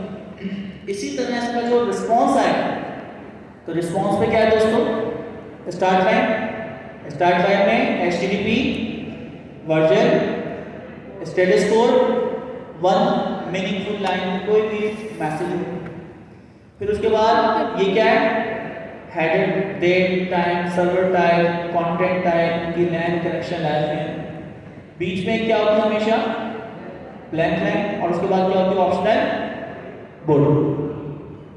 ये रिक्वेस्ट थी और अब दूसरी रिक्वेस्ट हम किसकी भेज रहे हैं, कौन सा मेथड से, पॉज मेथड में एडिशनल चीज क्या है गुड और इसका रिस्पॉन्स क्या होगा सेम। ठीक है, जिसका पुराना गेट का रिस्पॉन्स तो उसका है, तो ये हमें पता चल गया क्या क्या क्या चीज़ है। अच्छा, इसके बाद नेक्स्ट चीज के ऊपर हम आते हैं दोस्तों, वो है आपके पास रेस्ट API। रेस्ट API एक स्टैंडर्ड जो कि कम्युनिटी ने बना के आपको दी। ये स्टैंडर्ड आपको 6 कांस्टेंट 6 चीज़ों की पाबंदी करने को देता है। 6 चीज़ों की पाबंदी क्या है वो हम देख लेते हैं। तो सबसे पहले 6 कांस्टेंट जो है क्लाइंट सर्वर आर्किटेक्चर। अभी आपने देखा ना क्लाइंट के दरमियान कनेक्शन और रिस्पॉन्स आना, उसके अंदर आपके HTTP प्रोटोकॉल के जितने स्टैंडर्ड जो भी हम देख रहे थे कि कनेक्शन एस्टैब्लिश होगा, मैसेज का स्ट्रक्चर होगा, रिस्पॉन्स आएगा, स्टेटस कोड होंगे, तो ये जितनी मैनेजमेंट है HTTP की वो सारे शामिल है। क्लाइंट सर्वर आर्किटेक्चर शामिल है HTTP के मुताबिक। ठीक है जी, ये स्टैंडर्ड होगा। तो आप अगर REST API बनाते हैं, चाहे फास्ट API से बना रहे हैं, Django से बना रहे हैं, Node.js से बना रहे हैं, Java से बना रहे हैं, .NET से बना रहे हैं, अगर आप कहते हो आपने REST API बनाई है तो REST API के अंदर सर्वर और क्लाइंट के दरमियान जो भी आर्किटेक्चर है HTTP का वो फॉलो कर सकते हैं। तो पहला स्टैंडर्ड कांस्टेंट पता चला, पाबंदी हमने जो कर दी है सर्वर क्लाइंट आर्किटेक्चर। दूसरी चीज ये कह रहा है कि आपकी हर रिक्वेस्ट क्या होना चाहिए, स्टेटलेसनेस। वहां भी कहा था स्टेटलेसनेस का मतलब क्या है, रिक्वेस्ट जाए, प्रोसेस हो और आपके पास रिस्पॉन्स आ जाए, बस आपकी हर रिक्वेस्ट में इनफ इंफॉर्मेशन होना चाहिए किसी भी काम को प्रोसेस करने के लिए। इसको हम कहते हैं स्टेटलेसनेस। और जिससे हमने पढ़ा था कि आपकी स्केलेबिलिटी, आपकी सर्वरलेस कंप्यूटिंग वो पॉसिबल होती है। तो स्टेटलेसनेस से आप स्केलेबल कर सकते हो। स्टेटफुल बना दोगे तो आप स्केल नहीं कर सकते। ज़रा आप सोचिए हॉस्पिटल मैनेजमेंट सिस्टम या रिसेप्शन मैनेजमेंट सिस्टम, कोई भी सिस्टम, हमने कहा कि कोई भी क्लाइंट हमारे पास रिक्वेस्ट आता है, यहाँ पे एक बंदे को हमने बिठा दिया, उसने उसकी 2 घंटे की कहानी सुनी। अच्छा, अब ये क्लाइंट एक दफ़ा आगे चले गए, 2 घंटे की कहानी सुना, ये क्लाइंट दोबारा आता है, अब मेरा ये वर्कर अगर मौजूद नहीं है तो अब जो नया क्लाइंट बैठा हुआ या मेरा वर्कर बैठा हुआ उसको दोबारा 2 घंटे की वाली कहानी और जो नई प्रॉब्लम आ रही वो बताना पड़ेगा। तो इसका मतलब है कि क्या हो रहा है दोस्तों, अगर मैं स्टेटफुल बनाता, वो बंदा चला गया जो मेरा वर्कर था जिसको फर्स्ट टाइम 2 घंटे की कहानी सुनाई थी, तो वो दोबारा आएगी या वो बंदा दोबारा क्लाइंट हमारे पास आएगा तो वो हम कहेंगे कि हमारा रिसोर्स मौजूद नहीं है, वो कंप्यूटर नहीं है, तो हम आपका काम प्रोसेस नहीं कर सकते। उसके लिए हमारे वर्कर का होना भी फर्ज हो जाए। लेकिन स्टेटलेसनेस अगर मैं सिस्टम बना दूँ, जो भी बंदा आए 2 घंटे की कहानी सुने, एक फाइल आप बनाए, उसके अंदर आप बुलेट पॉइंट में लिखते कि ये चीज़ें को ये प्रॉब्लम्स। अब कोई भी क्लाइंट दोबारा है और मेरा यार कंप्यूटर ये वर्कर मौजूद नहीं, दूसरा वर्कर उसकी जगह बैठा नेक्स्ट शिफ्ट का बंदा, तो वो फाइल उसको उठा के 2 घंटे की कहानी को समझी में पढ़ और फिर आगे उसको डील कर सकता है। तो आपकी स्टेटलेसनेस बहुत ज़रूरी है। फिर उसके बाद है कैश एबिलिटी। कैश मेमोरी है जिसे हम कैश मेमोरी कहते हैं। तो कैश मेमोरी क्या होती है दोस्तों, कैश कितने लोगों को पता है, कैशे बोलते हैं आपके कंप्यूटर में, कैश मेमोरी भी होती है। एक ने हैंड रेस किया, ठीक है, 2 चलो शुक्र है तो करिए, ठीक है, तो 2 लोगों ने हैंड रेस किया, पता सब है लेकिन आप लोग हाथ में उठा रहे थे, सब ने बताओ नहीं कह रहा कितने लोगों ने कैश का वर्ड सुना हुआ है? अब तो बता दें ईमानदारी से, माशाल्लाह जिन्हें सबने सुना हुआ, ठीक है। कैश का मतलब क्या होता है? कैशे बोलते हैं, कैश प्रोनाउंसिएशन, ठीक है। तो कैश मेमोरी, कैश क्या होती है? कैश मेमोरी, देखिए आपका सर्वर जब भी मैं सैम रिक्वेस्ट भेजूँ abc.com और उसके बाद स्लैश होम पेज, तो जब भी मैं ये रिक्वेस्ट भेजूंगा हर दफ़ा मेरा क्लाइंट जो है वो यूएस के जो सर्वर है वहाँ पे कनेक्ट होगा, वहाँ से वो डेटा प्रोसेस होगा और उसका रिस्पॉन्स मुझे मिलेगा और फिर मैं उसको डिस्प्ले करूँगा। क्योंकि लेटेंसी है, डिस्टेंस ज़्यादा है, तो हर दफ़ा रिक्वेस्ट प्रोसेस होने में टाइम ज़्यादा लगेगा। अच्छा, कैश का क्या काम है कि जो भी मेरा इंटरनेट प्रोवाइडर है, मैं कोई भी चीज़ जैसे इस्तेमाल करता हूँ तो होगा क्या कि वो रिक्वेस्ट गई फर्स्ट टाइम और फर्स्ट टाइम वो डेटा हमारे सीरियल कंटेंट डिलीवरी नेटवर्क पे आ जाता है, हमारे आईएसपी पे आ जाता है। जितने भी इंटरनेट सर्विस प्रोवाइडर हैं, आप यूट्यूब की या नेटफ्लिक्स की कोई भी वीडियो देखते हैं तो फर्स्ट टाइम जो आपके मुल्क में या एरिया में वीडियो देखेगा तो उस टाइम डाउनलोड आईएसपी के सर्वर। नेक्स्ट टाइम कोई भी वीडियो देखता है ना तो वो अपनी कैश से उठा के उसको शो कर देगा, तो नेक्स्ट टाइम बहुत फास्ट और स्ट्रीम हो जाता है। फिर मैंने इसको ठीक है, क्यों? क्योंकि आपके लोकल सर्वर से जो पाकिस्तान का है उससे उठ के आपके कंप्यूटर तक आ रहे। और नेटफ्लिक्स में सबसे पहले यही काम है, कंटेंट डिलीवरी नेटवर्क वाला काम। तो जितने भी आईएसपी इंटरनेट सर्विस प्रोवाइडर उनसे इन्होंने कहा कि भाई हमारा जो भी डेटा, कोई भी वीडियो जो बहुत ज़्यादा देखी जाएगी, आप उसको अपने कैश के सर्वर पर रखें और नेक्स्ट टाइम जब क्यूरी आएगी तो आपके कंप्यूटर से उठ के क्लाइंट के सर्वर तक या क्लाइंट की मशीन तक चली जाएगी। तो ये थी कैश एवेन्यू। इससे क्या फ़ायदा होगा? सर्वर बार बार प्रोसेस कर रहा था, उसके पैसे भी क्या होंगे दोस्तों? प्रोसेसिंग टाइम बच गया ना। अब कोई भी रिक्वेस्ट कहता है abc/pakistan.html पेज मुझे शो करो, वो मैं सर्वर प्रोसेस नहीं करेगा। सर्वर तक रिक्वेस्ट जैसे ही आई उसने कहा कि आपकी कैश पे पड़ी है, वहीं से तो मैं डेटा नहीं भेज रहा, वो यूआरएल भेज दिया कैश का, वहाँ से डेटा ट्रांसफर हो जाता है। तो सर्वर का प्रोसेसिंग टाइम बच जाता है, पैसे बच जाते हैं क्लाइंट। हम जिस लेयर से कनेक्ट हो रहे हैं, यानी हम कनेक्ट हो बिजनेस लॉजिक, वो डेटाबेस से कनेक्ट है, वो रैक से कनेक्ट है, वो एजेंट से कनेक्ट है। तो हम बिजनेस लॉजिक से कनेक्ट हुए क्लाइंट यानी जिस फंक्शन पे, वही फंक्शन कनेक्टिविटी करके डेटाबेस से कनेक्ट करवाए। हम डायरेक्टली क्लाइंट से उसकी डेटाबेस कनेक्ट नहीं कर सकते। तो ये है लेयर सिस्टम कि जिस लेयर के साथ हम कनेक्ट हो रहे हैं सिक्योर, उसी लेयर के साथ इंस्ट्रक्शन होगी। बाकी जो उसके साथ 10 लेयर कनेक्ट हैं, हम उनसे इनडायरेक्ट नहीं हो सकते। ये लेयर सिस्टम है। कोड ऑन डिमांड, आप देखिए फेसबुक या लिंक्डइन के ऊपर अभी आपने देखा कि मैं अपना यूआरएल डालता हूँ दोस्तों, तो मेरा पेज शो हो रहा होता है /AI सरकाज़म जो भी यानी पहले कर मिला, ठीक है। इस तरह लिंक्डइन पे जाते हैं तो वहाँ पे भी यानी आपका यूआरएल, तो आप यूआरएल डालते हैं, आपका डेटा आपकी प्रोफाइल शो होती है। मैं अपना यानी यूआरएल डालता हूँ तो मेरा डेटा शो होता है। ये होता है कोड ऑन डिमांड। तो कोड ऑन डिमांड जिसका यूआरएल हम डालते हैं उसका डेटा शो होता है। ये पॉसिबल आपकी रेस्ट एपीआई में होता है, ठीक है। छठा चीज़ है यूनिफॉर्म। आपका क्या है? इंटरफेस। इसके अंदर भी 4 चीज़ें शामिल हैं, तो वो आप लोग देख लेंगे।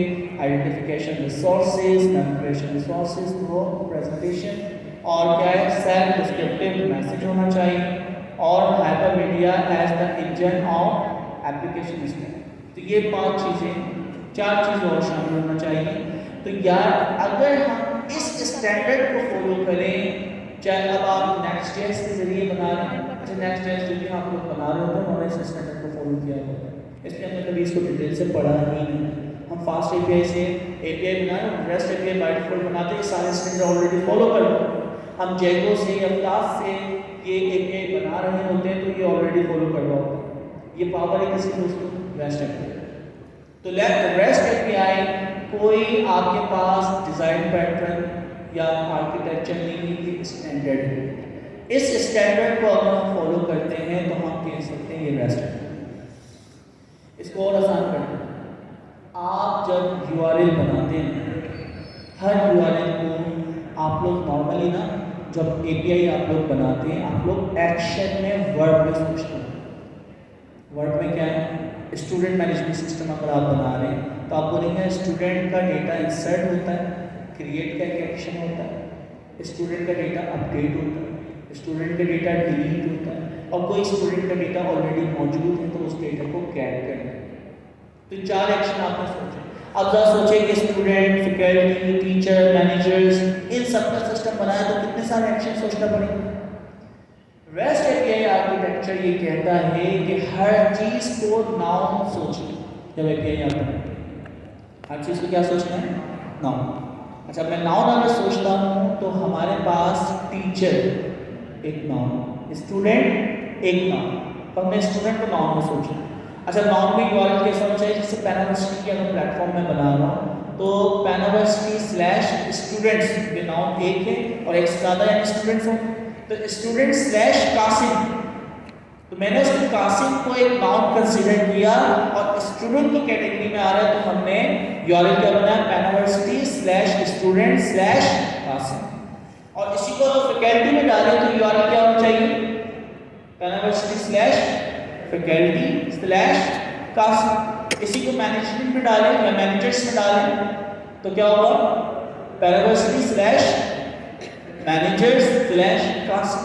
तो अब आप हर चीज को नाउन कंसीडर करें।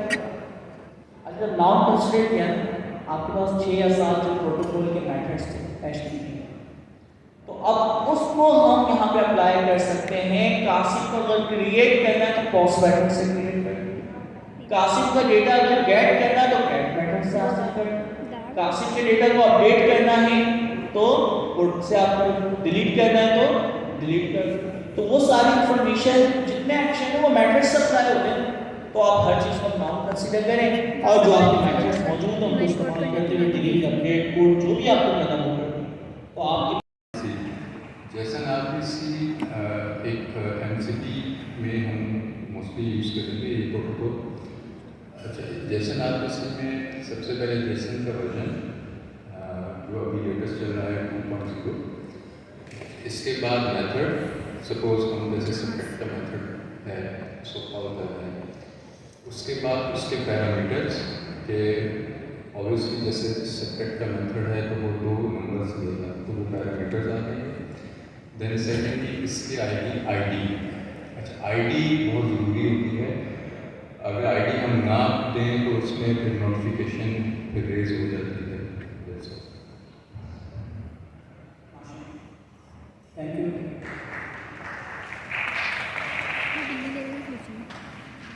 अच्छा जी, अब देखो मैं किसी भी चीज़ को देखता होता हूँ, पढ़ रहा होता हूँ, मैं जो भी चीज़ लिखी होती है ना, एक एक वर्ड, एक एक लेटर पे ध्यान देते हैं। आप जब एक एक चीज़ पर ध्यान देते हो पूरी डेफिनेशन, हर चीज़, इसका स्ट्रक्चर समझ आ जाता है। सबसे पहले जेसन। अच्छा, जितने भी वेब डेवलपमेंट से ताल्लुक़ रखते हैं वो जेसन को अच्छी तरह जानते हैं। कंप्यूटर ए से कंप्यूटर बी तक डेटा पहुंचाने के लिए, सर्वर टू क्लाइंट तक डेटा पहुंचाने के लिए दुनिया में एक स्टैंडर्ड बन गया है, वो है जेसन, जावास्क्रिप्ट ऑब्जेक्ट नोटेशन। तो ये हमारे पास जेसन क्या है, एक स्ट्रक्चर है। जो भी वेब डेवलपमेंट करता है वो जेसन के अंदर डेटा सेंड करता है और जेसन में ही वापसी डेटा लेता है। इससे पहले एक्सएमएल भी इस्तेमाल होता था, ठीक है, इसके बाद प्रोटोकॉल भी इस्तेमाल होता है और भी स्टैंडर्ड, लेकिन जो मोस्ट कॉमन इस्तेमाल होता है वो कौन सा है, फॉर्मेट जेसन। अच्छा, पाइथन वाले इसको क्या है, डिक्शनरी। तो डिक्शनरी की वैल्यू जो पेयर होता है वो कहलाती है डिक्शनरी। तो डिक्शनरी में डेटा भेजना और डिक्शनरी में डेटा वापसी लेना, इसे हम क्या कहते हैं, जेसन। 3 वर्ड लेटर्स और हैं, RPC, remote procedure call. Remote का मतलब क्या है, वो सर्वर जो कि रिमोटली कहीं और था, facebook.com, google.com, वो एक सर्वर। तो रिमोट एक सर्वर है, कंप्यूटर, उस कंप्यूटर पे एक प्रोसीजर बना। प्रोसीजर हम कहते हैं फंक्शन, सिंपल जो फंक्शन बनाते हैं पाइथन वो सब प्रोसीजर भी। प्रोसीजर बीच में हम पॉज भी कर सकते हैं, रिज्यूम भी कर सकते हैं, सिर्फ उसकी इतनी सी इजाफी खासियत है, कभी भी चाहे स्टॉप कर दें और दोबारा चाहे तो उसको रिज्यूम कर सकते हैं। सिंपल है, फंक्शन है, ठीक है। तो हमारे पास क्या है दोस्तों, एक रिमोट सर्वर पे प्रोसीजर बना, फंक्शन बना, उस फंक्शन को अपने इस कंप्यूटर से कॉल करें, फंक्शन वहां पे चलेगा, रिजल्ट प्रोसेस होगा, कंपाइल होगा और उसका रिजल्ट मुझे किसी और सर्वर पे बना हुआ है, लेकिन हम उसको काम चलाना चाह रहे हैं अपने इस कंप्यूटर रिमोटली कॉल करें। तो रिमोट आपका ये रिमोट हो गया, और वो फंक्शन जो है दूसरी जगह पे रखा हुआ है सर्वर के ऊपर, उसको हम कॉल करें। तो सर्वर भी क्लाइंट को कॉल कर सकता है रिमोटली, और क्लाइंट भी सर्वर को कॉल कर सकता है रिमोटली। तो रिमोट के जरिए दोनों एक दूसरे को क्या कर सकते हैं, कॉल कर सकते हैं। इसलिए हम उसको क्या बोलते हैं, जेसन स्टैंडर्ड, यानी जेसन के अंदर डेटा जाएगा और जेसन में ही डेटा वापसी आएगा। आरपीसी, तो ये जो रिमोट प्रोसीजर है उसको आप जेसन के जरिए डेटा भेज के कॉल करोगे, रिमोट प्रोसीजर कॉल, सी का मतलब कॉल। तो जेसन आरपीसी इन 3 लेटर्स से अब आपको डेफिनेशन हमेशा याद रहेगी। एक एक इसलिए हम कहते हैं कि हमें जब हम रिसर्च करें, तहकीक करें, तो एक एक चीज़ पर ध्यान देना। अब इसकी पूरी डेफिनेशन आप 10 तरीकों से बना सकते हैं कि जेसन आरपीसी का मतलब क्या है। अच्छा, जेसन आरपीसी ये सारा पढ़िएगा, इसकी स्पेसिफिकेशंस, इसके स्पेक्स हम कहते हैं। जेसन आरपीसी 2.0 लेटेस्ट वर्जन है, इससे पहले क्या था 1। तो हम किस पे काम कर रहे हैं, 2 पे। डेट ये बता रहा है कि भाई ओरिजिनल डेट और अपडेटेड डेट हमारे पास है। तो जेसन आरपीसी लास्ट टाइम कब अपडेट हुआ है, 2013 में। तो इतना पुराना प्रोटोकॉल है भाई। अच्छा, इस प्रोटोकॉल में होता है क्या, ऑथर का नाम भी जेसन आरपीसी दिस गूगल इसलिए होता है। अच्छा, अब सारा पढ़िएगा। हम यहाँ से देखते हैं स्टेटस कोड जेसन है। तो जेसन आरपीसी के लिए अपने क्या है दोस्तों, स्टेटस कोड। तो इनको देख लिए। पहली चीज, तीर का निशान left to right, request send करना, चाहे वो सर्वर करे या क्लाइंट करे। और तीर का निशान आपके क्या है, राइट टू लेफ्ट, इसका मतलब क्या है, रिस्पॉन्स, रिक्वेस्ट भेजना और रिस्पॉन्स आना। तो रिक्वेस्ट हम सर्वर को भेजते हैं और सर्वर उसको प्रोसेस करके वापसी डेटा किसको भेजता है, क्लाइंट। 2 तरह के यहाँ पे आपके पास मैसेज के टाइप। अब जो रिक्वेस्ट भेजते हैं 2 तरह की होती है। क्या क्या है, आप रिक्वेस्ट भेज सकते हैं एज अ मैसेज, आप रिक्वेस्ट भेज सकते हो एज अ नोटिफिकेशन। रिक्वेस्ट जब मैसेज के तौर पे हम भेजते हैं तो वो प्रोसेस होगा और उसका लाजमी आंसर है, वो प्रोसेस होगा और उसका आंसर है। रिक्वेस्ट के अंदर फंक्शन का नाम बताना, कौन सा कॉल होना है। अच्छा, ये जो मैसेज या नोटिफिकेशन की दोस्तों टाइप है,